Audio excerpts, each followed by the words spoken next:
Hi friends, ನಮಸ್ಕಾರ ಎಲ್ಲರಿಗೂ. ರಂಜೂಸ್ homely ಫುಡ್ಗೆ ಎಲ್ಲರಿಗೂ ಸ್ವಾಗತ. ಇವತ್ತು ನಾನು ಅಕ್ಕಿ ಹುಡಿಯಲ್ಲಿ ನೀವು ಊಹಿಸಿರದಂತಹ ಒಂದು ರೆಸಿಪಿ ಜೊತೆ ಬಂದಿದ್ದೀನಿ. ಆರೋಗ್ಯಕರವಾಗಿರುವಂತಹ ಒಂದು ರೆಸಿಪಿ. ಖಂಡಿತ ಇದನ್ನ ನೀವೆಲ್ಲರೂ ಟ್ರೈ ಮಾಡಿ ಟೇಸ್ಟ್ ಮಾಡಲೇಬೇಕು.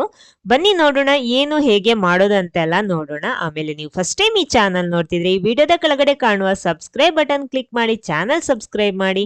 ಅದರ ಪಕ್ಕದಲ್ಲಿರುವ ಬೆಲ್ ಐಕನ್ ಪ್ರೆಸ್ ಮಾಡಿ. ಅದರಲ್ಲಿ ಬರುವ ಆಲ್ ಆಪ್ಷನಿಗೂ ಕ್ಲಿಕ್ ಮಾಡೋದಿಕ್ಕೆ ಮಾತ್ರ ಮರಿಬೇಡಿ. ಮೊದಲು ಇದಕ್ಕೋಸ್ಕರ ನಾನು ತಗೊಂಡಿರೋದು ಅಕ್ಕಿ ಹುಡಿ. 3/4 ಕಪ್ ಅಕ್ಕಿ ಹುಡಿ ಬೇಕು. ಅದನ್ನೊಂದು ಸ್ಟ್ರೈನರ್ ಅಲ್ಲಿ ಹಾಕ್ತಾ ಇದ್ದೀನಿ. ಆಮೇಲೆ ಅದಕ್ಕೆ 2 ಟೇಬಲ್ ಸ್ಪೂನ್ ಕಾರ್ನ್ ಫ್ಲೋರ್ ಕೂಡ ಹಾಕ್ತಾ ಇದ್ದೀನಿ. ಆಮೇಲೆ ಒಂದು ವಿಸ್ಕ್ ಉಪಯೋಗಿಸ್ಕೊಂಡು ಈ ರೀತಿ ಚೆನ್ನಾಗಿ ಮಿಕ್ಸ್ ಮಾಡ್ಕೊಳ್ಳಿ. ಎರಡು ಕೂಡ ಚೆನ್ನಾಗಿ ಮಿಕ್ಸ್ ಆಗಬೇಕು. ನೋಡಿ ಈ ರೀತಿ ಇದನ್ನೊಂದು ಸೈಡ್ ಅಲ್ಲಿ ಇಟ್ಕೊಳ್ಳಿ. ಆಮೇಲೆ ಒಂದು ಮಿಕ್ಸಿಂಗ್ ಬೌಲಿಗೆ ನಾನಿಲ್ಲಿ 3 ಮೊಟ್ಟೆ ಹಾಕ್ತಾ ಇದ್ದೀನಿ. ಇದೇ ಇದರ ಮೇನ್ ಇಂಗ್ರೀಡಿಯೆಂಟ್ಸ್ ಅಂದ್ರೆ ಮೊಟ್ಟೆನೆ. ಮೊಟ್ಟೆ ಇಲ್ಲದೆ ಇದು ಮಾಡೋದಿಕ್ಕಾಗಲ್ಲ, ಈ ರೀತಿ ಮಾಡೋದಿಕ್ಕಾಗಲ್ಲ. ನೋಡಿ 3 ಮೊಟ್ಟೆ ಹಾಕೊಂಡಿದ್ದೀನಿ. ಆಮೇಲೆ ಇದಕ್ಕೆ ರುಚಿಗೆ ತಕ್ಕಷ್ಟು ಉಪ್ಪು ಸೇರಿಸ್ಕೊಳ್ಳಿ. ಆಮೇಲೆ ಅರ್ಧ ಕಪ್ಪು ಸಕ್ಕರೆ ಕೂಡ ಹಾಕ್ತಾ ಇದ್ದೀನಿ. ಅದೇ ರೀತಿ ಅರ್ಧ ಟೀ ಸ್ಪೂನ್ ವ್ಯಾನಿಲಾ ಎಸೆನ್ಸ್ ಕೂಡ ಸೇರಿಸ್ತಾ ಇದ್ದೀನಿ. ಇದನ್ನ ಚೆನ್ನಾಗಿ ಬೀಟ್ ಮಾಡಬೇಕು.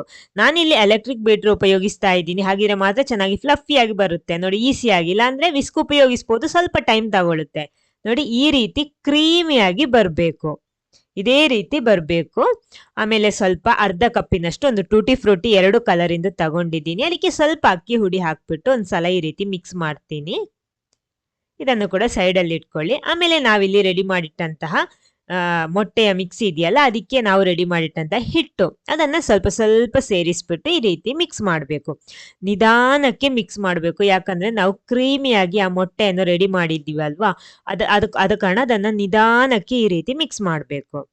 ಎಲ್ಲ ಕೂಡ ಹಾಕ್ಬಿಟ್ಟು ಸ್ವಲ್ಪ ಸ್ವಲ್ಪ ಹಾಕ್ಬಿಟ್ಟು ನಾನು ಮಿಕ್ಸ್ ಮಾಡ್ತೀನಿ. ನೋಡಿ ಈ ರೀತಿ ಕರೆಕ್ಟ್ ಆಗಿ ಮಿಕ್ಸ್ ಆಗ್ತಾ ಇದೆ. ನೋಡಿ ಇನ್ನು ಇದಕ್ಕೆ ಟೂಟಿ ಫ್ರೂಟಿ ಕೂಡ ಹಾಕ್ತಾ ಇದ್ದೀನಿ. ಎಲ್ಲ ಕೂಡ ಹಾಕ್ಬಿಟ್ಟು ಒಂದ್ಸಲ ಚೆನ್ನಾಗಿ ಮಿಕ್ಸ್ ಮಾಡ್ಕೊಳ್ಳಿ. ನೋಡಿ ಈ ರೀತಿ ಇರಬೇಕು ಹಿಟ್ಟು. ಅಂದ್ರೆ ಇಲ್ಲಿ ನಾವು ಬೇಕಿಂಗ್ ಸೋಡಾ, ಬೇಕಿಂಗ್ ಪೌಡರ್, ಮೈದಾ ಆ ತರ ಏನು ಉಪಯೋಗಿಸಿಲ್ಲ. ಅಕ್ಕಿ ಹುಡಿ ಮೊಟ್ಟೆ ಮಾತ್ರ. ನೋಡಿ ಆಮೇಲೆ ಸ್ವಲ್ಪ ಒಂದು ನಾನಿಲ್ಲಿ ಕೇಕ್ ಟಿನ್ ತಗೊಂಡಿದ್ದೀನಿ. ಅದಕ್ಕೆ ಸ್ವಲ್ಪ ಬೆಣ್ಣೆ ಸ್ಪ್ರೆಡ್ ಮಾಡ್ತಾ ಇದ್ದೀನಿ. ನಿಮಗೆ ಇಲ್ಲಿ ಕೇಕ್ ಟಿನ್ ಆಗ್ಬೇಕಂತೆಲ್ಲ ಮನೆಯಲ್ಲಿರೋ ನಾರ್ಮಲ್ ಸ್ಟೀಲ್ ಪಾತ್ರನೂ ಉಪಯೋಗಿಸ್ಬೋದು. ಇದರ ಮೇಲ್ಗಡೆ ಸ್ವಲ್ಪ ಅಕ್ಕಿ ಹುಡಿ ಕೂಡ ಸ್ಪ್ರೆಡ್ ಮಾಡ್ತೀನಿ. ಅದು ತಳ ಹಿಡಿಬಾರ್ದು ಅಂತ. ಇಲ್ಲಾಂದ್ರೆ ಬೇಕಿಂಗ್ ಪೇಪರ್ ಎಲ್ಲ ಹಾಕ್ಬೇಕಂದ್ರೆ ಬಟರ್ ಪೇಪರ್ ಎಲ್ಲ ಹಾಕೋಬೇಕು. ಇನ್ನು ಈ ರೀತಿ ಫುಲ್ ಆಗಿ ಕವರ್ ಮಾಡ್ಕೊಳ್ಳಿ. ಇನ್ನು ಇದರಲ್ಲಿ ನಾವು ರೆಡಿ ಮಾಡಿಟ್ಟಂತಹ ಈ ಮಿಕ್ಸ್ ಅಂದ್ರೆ ನಾವಿಲ್ಲೊಂದು ಕೇಕ್ ಮಾಡ್ತಾ ಇರೋದು. ಅಕ್ಕಿ ಹುಡಿಯಲ್ಲಿ ಒಂದು ಕೇಕ್. ಖಂಡಿತ ಯಾರು ಇದನ್ನ ನಂಬಲ್ಲ, ಆದ್ರೆ ಫೈನಲ್ ರಿಸಲ್ಟ್ ನೋಡಿದ್ರೆ ಖಂಡಿತ ನೀವು ಮನೆಯಲ್ಲಿ ಟ್ರೈ ಮಾಡ್ತೀರಾ. ಅಷ್ಟು ಚೆನ್ನಾಗಿರುತ್ತೆ. ನೋಡಿ ಇದರ ಮೇಲ್ಗಡೆ ಸ್ವಲ್ಪ ಟೂಟಿ ಫ್ರೂಟಿ ಕೂಡ ಹಾಕ್ತಾ ಇದ್ದೀನಿ. ನಿಮ್ಗೆ ಎಷ್ಟು ಬೇಕೋ ಆ ರೀತಿ ನೋಡ್ಕೊಂಡು ಮಾಡ್ಬೋದು. ಆಮೇಲೆ ನಾನಿಲ್ಲಿ ಕುಕ್ಕರ್ ಅಲ್ಲಿ ಮಾಡೋದು 10 ನಿಮಿಷ ಇದು ಬಿಸಿ ಮಾಡಿಟ್ಕೊಂಡಿದ್ದೀನಿ. ಅದ್ರ ಒಳಗಡೆ ನೋಡಿ ಈ ರೀತಿ ಒಂದು ಸಣ್ಣ ಬೌಲ್ ಸೆಟ್ ಮಾಡಿದ್ದೀನಿ. ಅದ್ರ ಮೇಲ್ಗಡೆ ನಾನು ಈ ಕೇಕ್ ಟಿನ್ ಇಡ್ತಾ ಇದ್ದೀನಿ. ವಿಸಿಲ್ ಮಾತ್ರ ಮೇಲ್ಗಡೆಯಿಂದ ತೆಗಿಬೇಕು. ಬೆಲ್ಟ್ ಎಲ್ಲ ತೆಗಿಬೇಕಾದ ಅವಶ್ಯಕತೆ ಇಲ್ಲ. ನೋಡಿ ನಾನಿಲ್ಲಿ 55 ನಿಮಿಷ ಲೋ ಫ್ಲೇಮ್ ಅಲ್ಲಿ ಬೇಯಿಸಿದ್ದೀನಿ. ನೋಡಿ ನಮ್ಮ ಕೇಕ್ ಇಲ್ಲಿ ರೆಡಿಯಾಗಿ. ನೋಡಿ ಎಷ್ಟು ಚೆನ್ನಾಗಿ ಉಬ್ಬಿ ಬಂದಿದೆ ಅಂತ. ಅಂದ್ರೆ ಇದು ನೋಡಿ ಈ ರೀತಿ ಚೆಕ್ ಮಾಡ್ಬೇಕು. ಒಂದು ಅದಕ್ಕಿಂತ ಬೇಗನೂ ಬೇಯಬಹುದು, ಇಲ್ಲಾಂದ್ರೆ ಇದಕ್ಕಿಂತ ಲೇಟು ಆಗ್ಬೋದು. ನೀವು ಚೆಕ್ ಮಾಡ್ಬಿಟ್ಟು ತೆಗೆದ್ರೆ ಸಾಕು. ಅಂದ್ರೆ ಅದು ಅಂಟಬಾರ್ದು. ಇನ್ನು ಇದು ಸ್ವಲ್ಪ ಆರಿದ್ಮೇಲೆ ಸೈಡ್ ಎಲ್ಲ ತೆಗ್ದ್ಬಿಟ್ಟು ಇನ್ನೊಂದು ಪ್ಲೇಟಿಗೆ ಹಾಕ್ಬೋದು. ಇದನ್ನ ಡಿಮೋಲ್ಡ್ ಮಾಡಬೇಕು.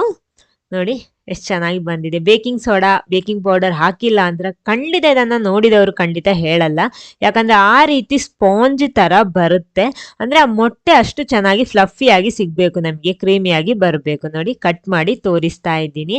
ರುಚಿ ಅಂತೂ ಸೂಪರ್ ಆಗಿರುತ್ತೆ. ಖಂಡಿತ ಇದನ್ನ ಮಿಸ್ ಮಾಡಬೇಡಿ. ಒಂದ್ಸಲ ಆದ್ರೆ ಇದನ್ನ ಟ್ರೈ ಮಾಡಿ ಟೇಸ್ಟ್ ಮಾಡಿ. ಯಾಕಂದ್ರೆ ಹೆಲ್ದಿ, ಯಾವುದೇ ತೊಂದರೆ ಇಲ್ಲ, ಎಷ್ಟು ಬೇಕಿದ್ರು ತಿನ್ಬಹುದು ಇದನ್ನ.